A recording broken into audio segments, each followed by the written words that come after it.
ইরানের দক্ষিণাঞ্চলে স্কুলে ভয়াবহ হামলায় ১৬৫ জনেরও বেশি শিক্ষার্থীর মৃত্যুর সেই নারকীয় ঘটনার দায় এবার সরাসরি ইরানের উপরই চাপাচ্ছে ট্রাম্প।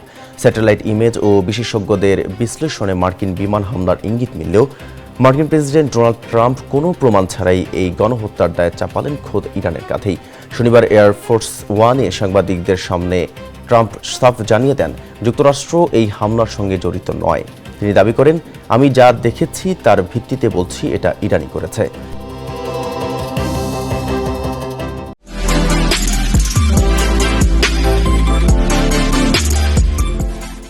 এদিকে মার্কিন প্রতিরক্ষামন্ত্রী পিট হেগসেথ জানান, সরকার এখনও ঘটনাটি তদন্ত করছে।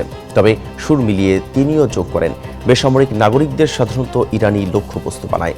এর আগে হোয়াইট হাউসের প্রেস সেক্রেটারি কারোলিন লেভিটো দাবি করেছিলেন, যতদূর জানা যায় যুক্তরাষ্ট্র এতে জড়িত নয়। তবে মার্কিন প্রশাসনের এই দাবির সঙ্গে মিলছে না বাস্তব প্রমাণ। স্যাটেলাইট ছবি এবং সামরিক বিশেষজ্ঞদের প্রাথমিক বিশ্লেষণ বলছে, হামলার ধরন এবং ব্যবহৃত সমরাস্ত্রের প্রকৃতি মার্কিন বিমান হামলার দিকে ইঙ্গিত করছে। ইরান অবশ্য শুরু থেকেই এই বর্বরোচিত হামলার জন্য সরাসরি যুক্তরাষ্ট্র ও ইসরায়েলকে দায়ী করে আসছে।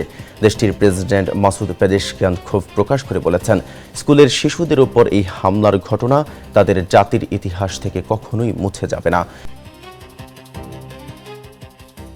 বিশ্লেষকরা বলছেন, শিক্ষা প্রতিষ্ঠানকে লক্ষ্যবস্তু করা আন্তর্জাতিক মানবাধিকার ও যুদ্ধবিধি লঙ্ঘনের গুরুতর ঘটনা। তাছাড়া এই হামলা দুটি দেশের মধ্যে চলমান সামরিক উত্তেজনার মাত্রা বৃদ্ধি করেছে। এদিকে ইরানের অভ্যন্তরে নিহতদের পরিবার ও স্থানীয় কমিউনিটিতে শোক ও ক্ষোভের ঢেউ দেখা দিয়েছে। আন্তর্জাতিক সম্প্রদায় এই ঘটনা তদন্ত ও দোষীদের বিচার নিশ্চিত করতে মার্কিন প্রশাসন ও ইরান উভয় পক্ষের প্রতি আহ্বান জানিয়েছে।